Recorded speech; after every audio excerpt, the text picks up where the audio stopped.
je viens de découvrir un outil IA qui va changer la donne pour tous ceux qui ont besoin de créer des schémas ou des graphiques. Que ce soit pour illustrer des présentations, des articles de blog ou des vidéos YouTube, c'est souvent galère pour créer ce type de visuel. Alors il y a bien sûr Canva ou Photoshop qui facilitent la tâche, mais là ce dont je vais vous parler, c'est un outil qui va vous faire gagner beaucoup de temps.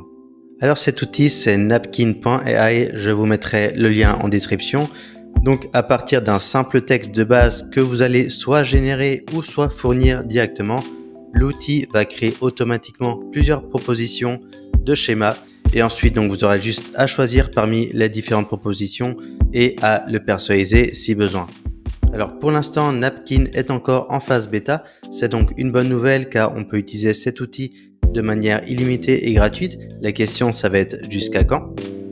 Alors je vais vous montrer un petit exemple. Moi ici j'avais un article sur la méthode 8D. Donc moi concrètement ce que j'ai besoin c'est de créer un schéma concernant les différentes étapes de la méthode 8D. Donc moi ici j'ai simplement copié-collé le texte directement dans l'éditeur de Napkin et ensuite j'ai juste à demander à l'outil de scanner mon texte et de l'analyser. Et ensuite Napkin me propose différents schémas.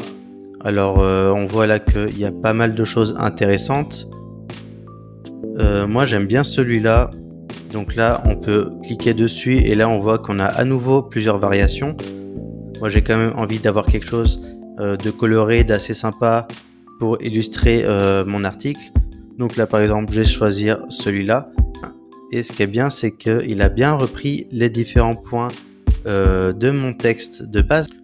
Donc là voilà on a un schéma qui est vraiment pertinent. Si je l'aurais fait sur Canva ça m'a pris plusieurs dizaines de minutes. Donc là en quelques secondes il m'a généré le schéma que j'ai juste ensuite à télécharger et à ajouter dans mon article. Donc ça c'est vraiment pas mal.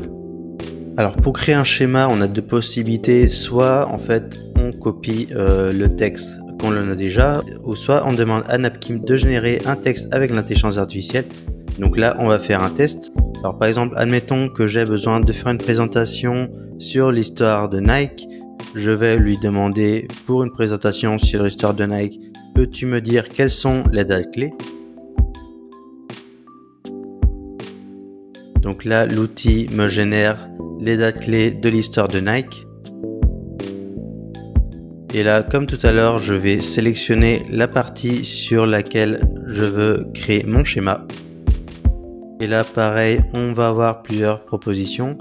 J'aime bien celui-là, ça fait vraiment une chronologie, on a les dates, les détails etc. En plus il y a pas mal de couleurs donc c'est vraiment pas mal. Je vais peut-être changer avec celui-là. Donc voilà, à nouveau là on a un schéma qu'on peut directement exploiter. Alors là bien sûr c'est de l'intelligence artificielle donc il faut toujours vérifier les informations pour être sûr qu'elles soient correctes. Mais honnêtement c'est déjà super propre. Allez on va en faire un petit dernier pour la route. Alors là j'ai pris des statistiques que j'ai trouvées sur Google. Donc comme tout à l'heure on va demander à l'outil de scanner les infos que je vais fournir. Alors le premier qu'est-ce qu'on a? On a un podium où on a les 3 premiers navigateurs. Là c'est bien, on voit que l'outil a carrément réussi à retrouver les logos. Ensuite, on a aussi des diagrammes circulaires qui sont proposés. Alors là, c'est dommage, c'est qu'il n'a pas réussi à faire un seul schéma. Il a fait à chaque fois un diagramme pour chaque navigateur. Mais bon, on retrouve quand même les données qui sont bien illustrées sur les différents diagrammes. Moi, j'aime bien le troisième diagramme qu'il nous a proposé sous forme de barre. Là, on voit vraiment la distinction entre les différents navigateurs. Donc ça, c'est parfait. On a une bonne illustration. Donc voilà, à chaque fois vous avez le choix de toute manière. Voilà, il faut garder en tête que cet outil est encore en phase de bêta. Donc ça se peut que vous tombiez encore sur des bugs ou que le résultat ne soit pas ce dont vous vous attendez exactement. Mais c'est déjà un bon début pour ce type d'outil. J'ai pas retrouvé d'autres outils qui fassent la même chose sur le marché des outils IA.